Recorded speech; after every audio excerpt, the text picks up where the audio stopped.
โอ้น้องเทพเป็นพ่อครัวอีกเลยเฮ็ดเป็นเบิดน้องเทพเนาะร้อยดีก็บ่ได้มีหยังบ่บ่ได้มีหยังใช้เลยเนาะมีแต่ผักบุ้งซื่อนี่จ้อยดีได้พี่น้องเอ้ยเบิ่งพูดดีแฮงดีตัวสิกแพคมาจับเลยโอเควิธีต้มกะถ้าได้อยู่ที่ได้ยังชื่อเนาะนี่เด้เพิ่นบอกอยู่นี่วิธีต้มนี่1ถุงนี่ใส่น้ำ3ลิตร3ลิตรเวลาดื่มนี่บ่ให้ถมน้ำลายคายน้ำมูกบ่ให้บ่ห้ามบ่ให้ตดเอ้าคือว่าจังซั่นคือว่าจังซั่นว่าบุญนำอธิบายได้เด้อเป็นหยังคือบ่ให้ตดมันสิเหลือเงินอยู่ประมาณบ่ฮอด 200,000 ดอกเพราะเงิน 1,000 บาทมันได้ 600,000 ปลายแต่อ้ายสิให้เจ้า 200,000 เด้อเอาไว้ซื้อกินที่อยากไปโรงเรียนขอขอบใจผู้ใหญ่ใจดีสุขุสุคนเนาะขอให้เพิ่นให้หั่งให้มีเนาะบ่ให้เจ็บใครได้ป่วยไปใส่ขอให้ปลอดภัยเนาะขอขอบใจผู้ใหญ่ใจดีขอให้ยินดีมีแฮงเด้อจิตใจของใครอย่ามีโดยขอให้เจ้ามีเจริญรุ่งเรืองสาธุ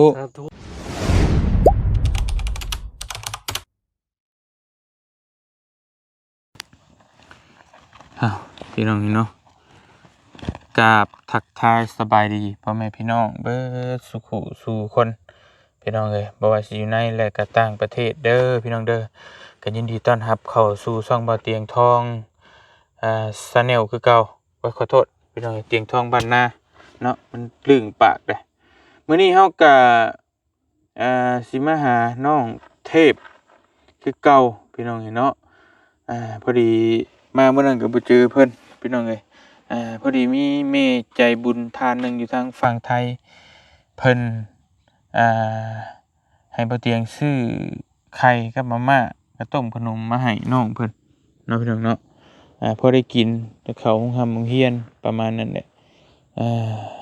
บ่เตียงก็ซื้อมาให้แล้วอยู่ในรถพุ่นพี่น้องเนาะเดี๋ยวสิเข้าไปหาน้องเพิ่นก่อนไป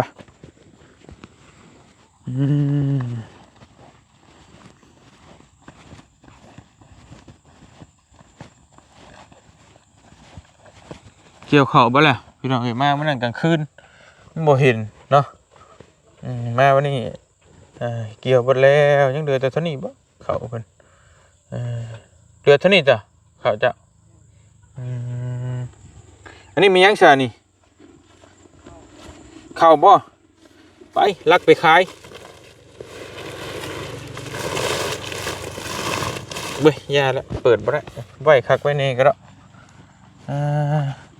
ให้ได้รถใหม่บ่ซาเล้งใหม่บ่นี่ฮะ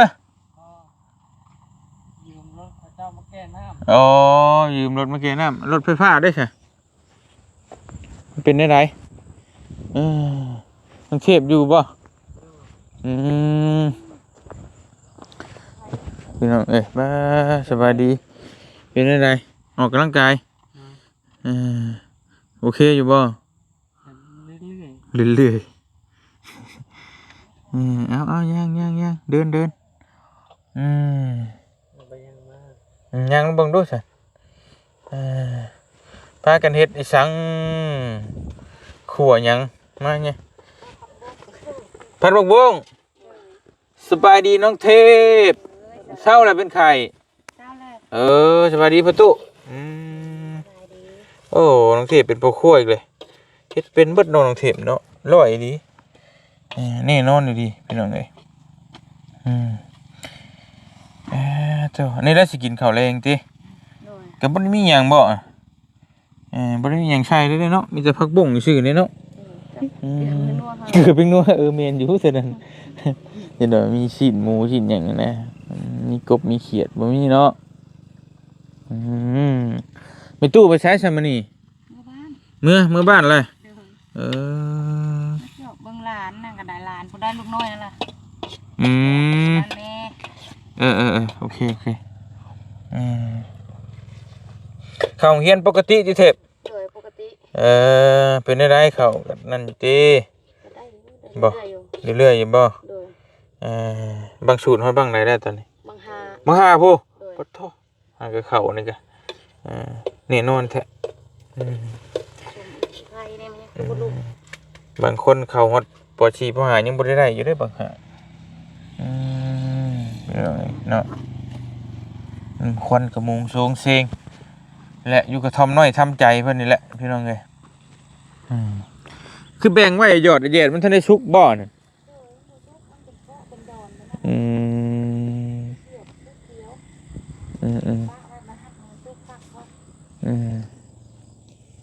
งัวไผถึงงัวเจ้าบ่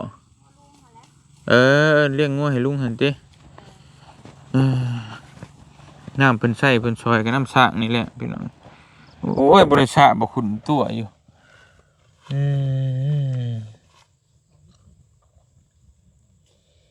พี่น้องเอ้ย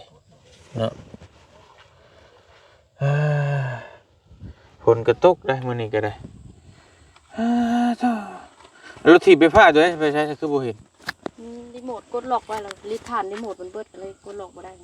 ทานรีโมทเบิดโดยโอ้ยกระบะบ่มีเงินซื้อทานรีโมทพุ่นน่ะมันบ่มีแถวเลยบ่มีบ่โดยมันจักได้หลายแล้วไปถามแล้วว่าเท่าไหร่จ้ะ เท่าไหร่เพิ่นว่า 3มื้อนั่นล่ะ ได้เงินเพิ่นว่า400,000จักรวบ 4,000,000 โจทย์ไว้วันนี้4,000บ่มี ปอดทานคือบดไว้ใช่เนาะมาปีก็ได้มาเจ็บควันเด้อูดกันอยู่โอ้ยมันเป็นยุ่งได้เนี่ย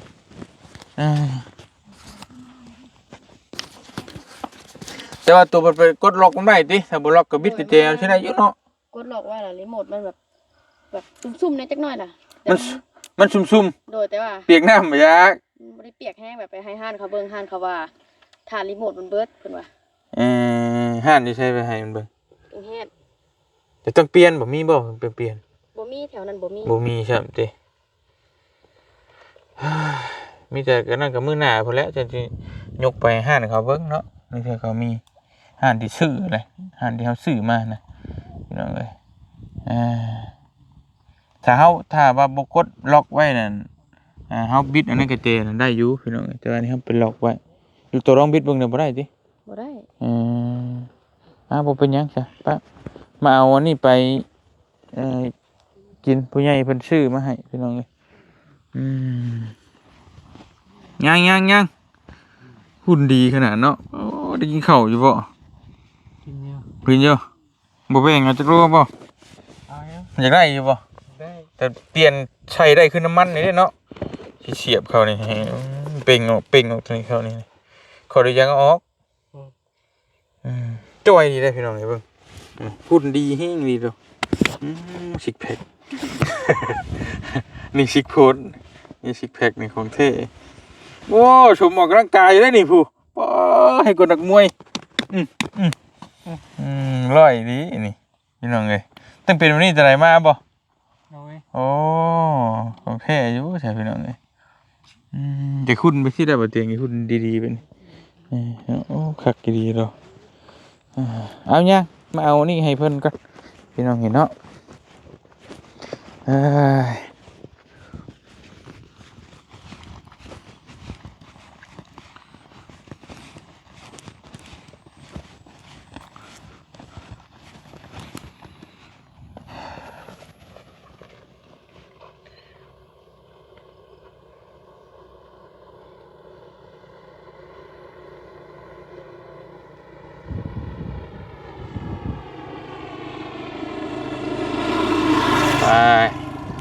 ตัวมาได้ใช่ผมมีรถไฟฟ้ามันก็ย่างมาโดยแต่ว่ามื้อนี้แม่เอาน้ำเลย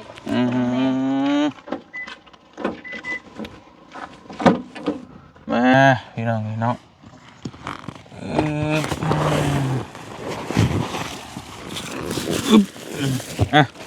มือมาจับเลยโอเคได้บ่ใช่บ่ใช่บ่ได้เดี๋ยวเราเสียเอาไปโอเคเอาเดี๋ยวเอาพี่กัน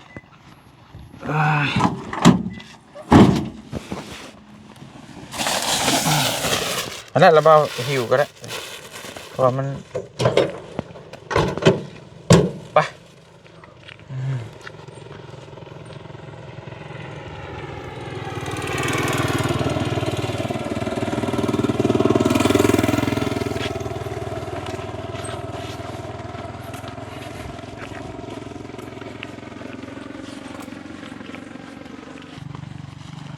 พี่น้องเนาะ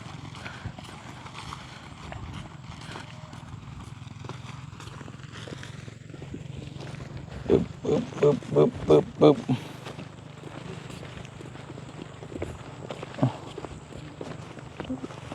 ปงนั่นนี่ก็ได้เสพไป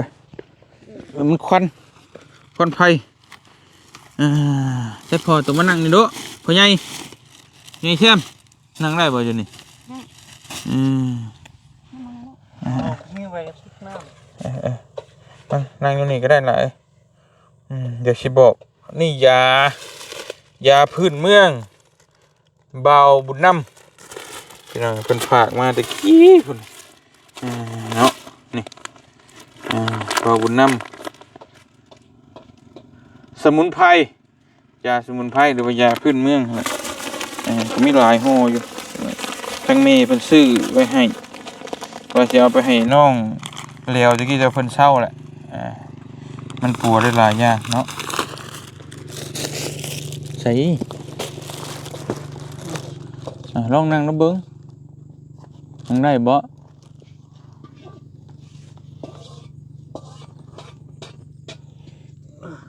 อย่างหูนะอย่างหูว่าที่นั่งได้บ่ก็พอได้แต่มันก็ต้องขับเคลื่อนช้าพี่น้องเนาะเทปมานั่งพี่ก็ได้เทปนั่งพอต้นนั่งลงอันนี้ก็ไปต้มเครื่องไหม้กินนะเด้อ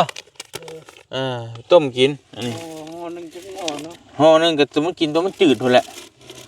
มันจืดย่ำใดก็ยาย่ำนั้นเนาะวิธีต้มกะถ้าได้อยู่ที่ได้ยังชื่อเนาะนี่เด้เพิ่นบอกอยู่นี่วิธีต้มนี่1 ถุงนี่ใส่น้ำ3 ลิตรกะเอา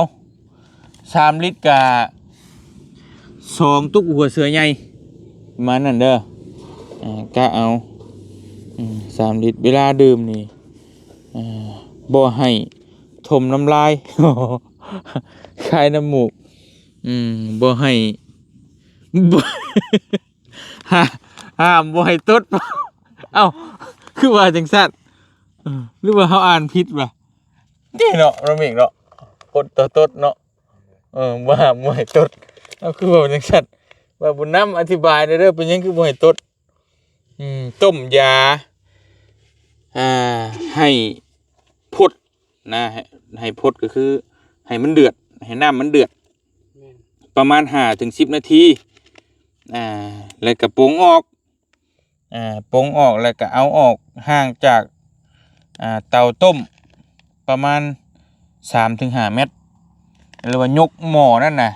ต้มให้มันน้ำมันพดประมาณ10 นาทีเลยยกหม้อนั่นน่ะออกมาดูพี่บ่ให้มันใกล้กับหม้องขีดตะไคร้นั่นประมาณ5 เมตร ถึง 10 เมตรประมาณนี้ก็ได้แล้วของประเภทแล้วก็ให้อยู่สูงประมาณเอวผมได้บ่ให้อยู่สูงประมาณเอวประมาณพุ่นแหละมองไว้ถ้วยไว้บ่วงหั่นประมาณนั้นกินแทนน้ำปกติคือกินแทนน้ำเลยแต่ต้มกินตลอดด้วยนะต้มตักกินประมาณนี้พี่น้องเลยสรรพคุณมันบ่เตียงสิอ่านเบิ่งเด้อปัวพยาธิอัมพฤกษ์อัมพาตนี่ถูกแล้วนี่เพิ่นเลยนั่นนี่กระดูกบีบเส้นนี่ของเพิ่นลดเนาะพี่น้องเนาะเป็นมึนชาตามแข้งขาแขนต้นโตมึนชาอยู่บ่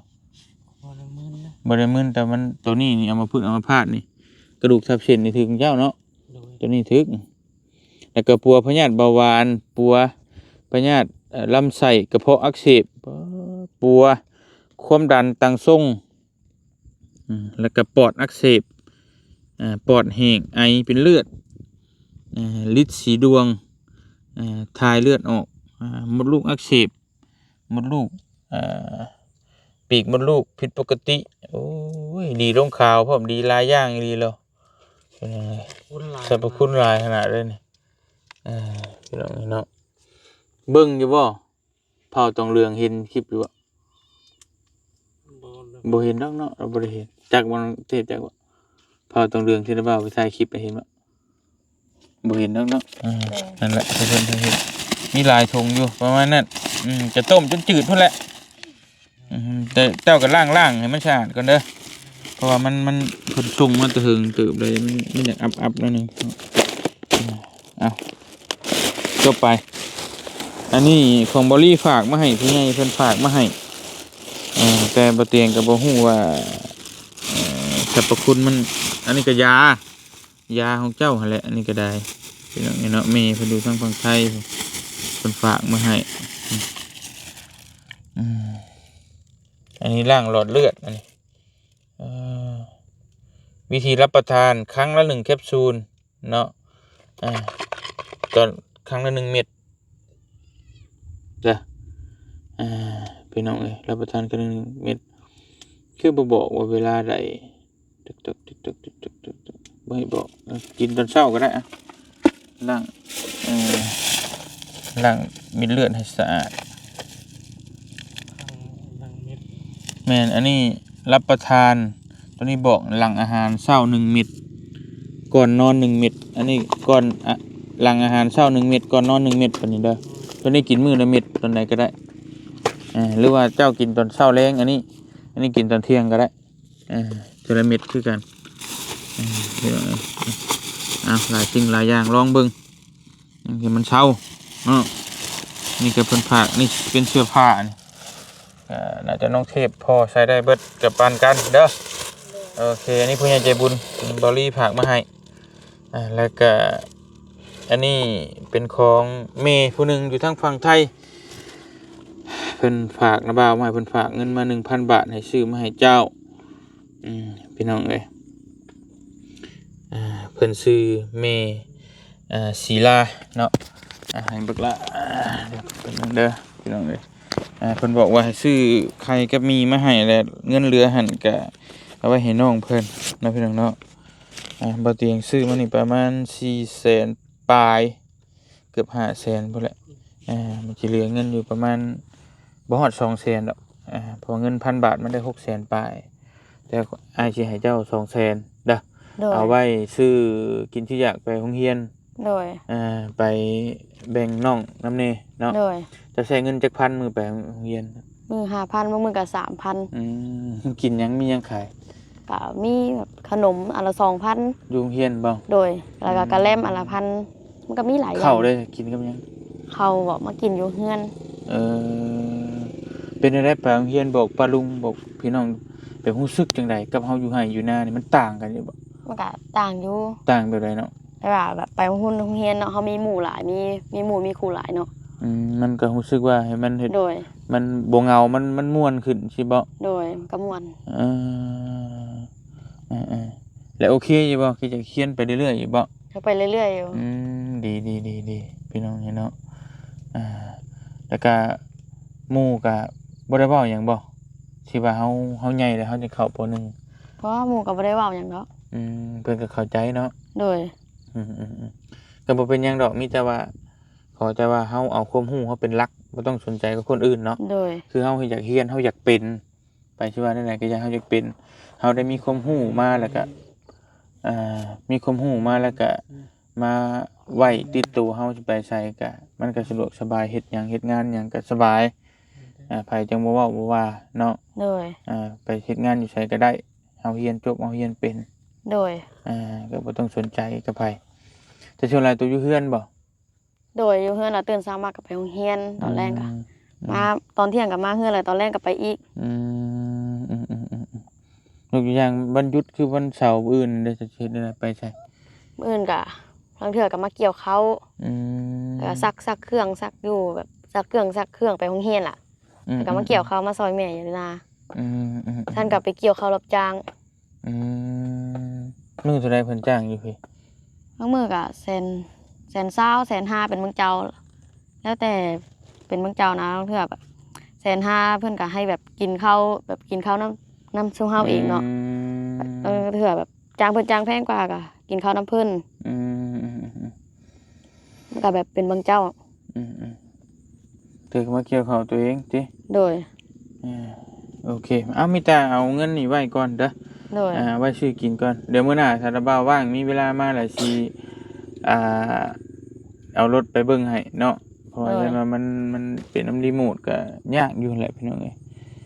แต่ว่าฝนตกเพิ่นยังบ่ได้ขี่ตากฝนเด้ จ้ะมื้อนั้นตากอยู่เทื่อนึงค่ะมันก็บ่ได้เป็นหยังดอกรถแต่ยันตัวรีโมทมัน ไอ้ น่ะ รีโมท เป็น นั่นแหละในตากฝนน่ะมันเพราะมันเกี่ยวกับระบบไฟฟ้านี่มันยากพี่น้อง รถมันก็แบบล็อกไว้มันก็ดังปกติเวลามีหยังไปซูนเนาะก็ดังแบบดังปกติของมัน อืมเพอรถไฟฟ้าส่วนหลายมันก็ถ้าเป็นไปได้ก็บ่อยากให้ขี่ตากฝนนั่นแหละมันอายุมันสิสั้นพี่น้องมันใช้มันก็บ่ได้ยาวหั้นนะช่วงนี้ก็ยามฝนก็มันใกล้ชีวิตแล้วแหละแต่ว่ามันถ่ายวิทย์นี่ก็โอเคอยู่มีแต่อันจังว่ากันตัวนั้นเนาะเอานี่เงินนี่ไว้ซื้อกินก็ได้น้องเด้อ โดยขอบใจ โดยเป็นเงินของทั้งเมศิลาเพิ่นอยู่ทางฝั่งไทยเด้อ โดย แล้วก็ผู้ใหญ่ใจบุญเพิ่นอยู่ทางฝั่งไทยที่ฝากเครื่องฝากของมาให้นี่แหละฝากขอมกขอบใจเพิ่นได้ละเด้อเว้าซะนี่แหละนมมือลูก ขอขอบคุณขอบใจผู้ใหญ่ใจดีสุขุสุคนเนาะขอให้เพิ่นให้หั่งให้มีเนาะบ่ให้เจ็บใครได้ป่วย ไปใส่ก็ขอให้ปลอดภัยเนาะสุขภาพร่างกายแข็งแรงเด้อสาธุ โดยไปสารบ้าเมื่อก่อนบัดนี้เด้อ โดย ตัวช่วยนอนบ้านบ่ได้นอนนา ก็จังว่าสินอนบ้านบ่ซักเครื่องอีกมื้อนี้เพราะมื้อนี้ก็วันศุกร์เนาะ มือชักเครื่องบ่ โดยซักเครื่องนักเรียน มีอยู่บ่รถเมื่อตัวเมื่อนี่บ่เด้อเมื่อได้ โดยก็เอารถนี้มื้อเลยมาส่งเพิ่น โอเคแล้วบ่มีเลยก็ เกี่ยวข้าวมื้ออื่น ฮะ แล้วว่ามื้ออื่นเกี่ยวข้าวซอยในเด้อแล้วว่า เที่ยวเขาซอยรับจ้าง โดยมือเท่าไหร่ 1,500,000เคยไปน้ำร้อยอยู่เลยไปแต่หน้าร้านนี่แหละเนาะพี่เที่ยวอีกอ่ะ โอเคแสนบื้นก็ไปเกี่ยวข้าวรับจ้างหาเงินมือมันผักเด้ไปเข้าโรงเรียนเนาะไปสารบ้าเมื่อกันเด้อ โดย โอเคกลับกันเด้อตู้เอ้ย ไม่ตู้อยู่บ้าน พอตู้เห็นแล้วบริงินบ่ไปเมื่อก่อนโอเคเอานี่ก็ไว้